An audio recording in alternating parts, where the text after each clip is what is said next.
मैं अच्छा टीचर सिर्फ इसलिए हूं क्योंकि आप अच्छे हैं। आपकी पात्रता, आपकी एलिजिबिलिटी, आपकी उपस्थिति, आपका जो मिस करने वाली चीज है उसको मिसिंग नहीं करने पर ही हमारी पढ़ाई असर करेगी। देखिए, सिलेक्शन एक प्रोसेस है और इस प्रोसेस से गुजरने के लिए आपको अपने पथ को रोज चिकना करना पड़ता है।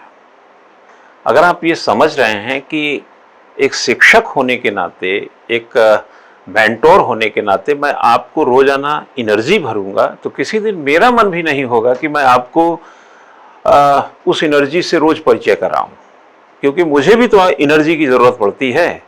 और वो एनर्जी कहाँ से आती है? जितने स्टूडेंट्स आप सभी बैठे हैं, ये सारे स्टूडेंट्स जब हमारी तरफ हो रहे होते हैं, देख रहे होते हैं, अपेक्षा कर रहे होते हैं कि हम कुछ आज ऐसा कुछ बोलेंगे, ऐसा कुछ लिखाएंगे, ऐसा कुछ करेंगे जो परीक्षा के प्रोसेस में जहां पर आपको अड़चने आती हैं, जहां पे दिक्कतें आती हैं, जहां पर आपको कहने में, बताने में, बोलने में, समझने में, उसके रिसाव को पहचानने में तरह तरह की भिन्न भिन्न प्रकार की समस्याएं आती हैं, उनमें आज कहीं ना कहीं एक कदम आप उस समस्या को निपटा कर आगे बढ़ेंगे। ठीक बात है, ऐसी अपेक्षा रखना कोई बुराई नहीं है, लेकिन आप अच्छी तरह जानते हैं कि जो ऊर्जा ली जाती है और ऊर्जा दी जाती है, या ऊर्जा दी जाती है, ऊर्जा ली जाती है, जैसे दी गई ऊर्जा बराबर ली गई ऊर्जा, इसमें एक एस्पेक्ट, इसके साइंटिफिक अप्रोच को भी समझिए कि मैं अच्छा टीचर सिर्फ इसलिए हूं क्योंकि आप अच्छे हैं।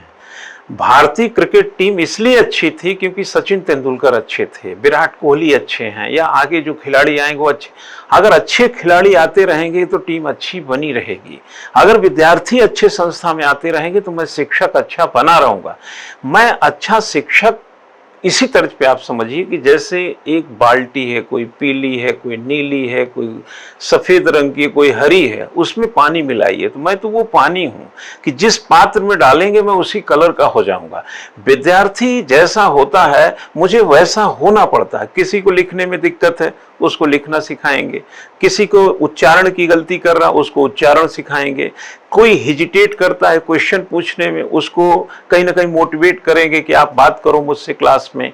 और किसी भी तरीके के अनेक जो समस्याएं होती हैं, कोई टाइम मैनेजमेंट को लेकर, कोई हेल्थ को मैनेजमेंट को लेकर, कोई कहेगा साहब बुखार था हम कल नहीं आ पाए, कोई कहेगा कि साहब हमारे यहाँ रिश्तेदार आ गए थे नहीं आ पाए, ब्याह बारात में चले गए नहीं आ पाए। तो हम रोजाना आपको हर दिशा से आपका मार्ग चौड़ा नहीं करेंगे। ये एक कॉमन सेंस है कि आप सिविल सर्विसेज या पीसीएस के कॉम्पिटिटर हैं और इसकी नीड को समझें।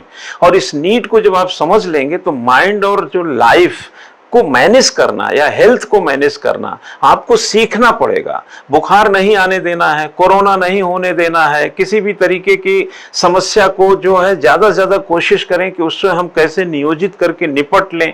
और पूरा ध्यान आप किस पे लगाएं? लेखन पे लगाएं, पढ़ने पे लगाएं, प्रस्तुति पे लगाएं, समझने पे लगाएं, क्लास में कन्वर्सेशन पे लगाएं। कोई प्रॉब्लम है उसको लेके आए, सोल्यूशन पे लगाएं, कोशिश करें कि उसको जल्दी समझें। इससे टाइम बचेगा। इसको टाइम को कैसे मैनेज करें, अगर ये सब ठीक करेंगे तो करियर अपने आप उस प्रोसेस से होकर के कहीं ना कहीं मैन्युफैक्चर फॉर्म में आ जाएगा। यानी कि आप संसाधन जुटा लिए, आप संस्था में आ गए, समस्या को निपटा लिए, प्री मेंस इंटरव्यू के इस जो प्रोसेस है इससे भी गुजर गए, तो अब आपका तो करियर बनना तय हो जाता है ना। लेकिन अगर आप हेल्थ को लेकर, टाइम को लेकर किसी समस्या है उसको बताएंगे नहीं, पूछेंगे नहीं, लिखना नहीं आ रहा है, समझ नहीं रहे हैं, और आप क्लास में इस तरीके की स्थिति को पैदा ही नहीं होने देंगे कि हम आपकी कुछ खास मदद कर पाए, तो फिर तो रोज क्लास होती ही है, बरसों से हो रही है, दशकों से हो रही है।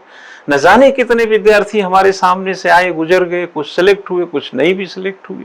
आपकी पात्रता, आपकी एलिजिबिलिटी, आपकी उपस्थिति, आपका जो मिस करने वाली चीज है उसको मिसिंग नहीं करने पर ही, जैसे डॉक्टर कहता है ना कि खाने से पहले ये दवा लेना, अब खा के अगर आप दवा लेंगे तो दवा तो लिए आप, पैसा भी पूरी चुकाए, डॉक्टर को फीस भी दिए, लेकिन दवा उतनी काम नहीं करेगी क्योंकि डॉक्टर ने कहा था खाने से पहले लेना। ठीक वैसे ही अगर आप कोई चीज मिस कर रहे हैं, किसी चीज को ध्यान नहीं दे रहे हैं, किसी लिखावट को समझ नहीं रहे, उच्चारण की गलती को बनाए रखे हुए हैं, तो हम कितना भी मेहनत कर लें, आप कितना भी उस पर खरे उतरने की कोशिश करें, कुछ न कुछ अंक घट जाएंगे। अगर इन सभी को बेहतर कर लिया जाए तो जाहिर सी बात है कि यही सब की जरूरत है। और हम सिखाने के संदर्भ में अनुभवों पे मत जाइए। मेरा फायदा आपको तब है जब आपको फायदा पहुंचे, और आप फायदा तब ले पाएंगे कब? जब आप कोई चीज मिस होने से उस पर बैरियर लगाएंगे।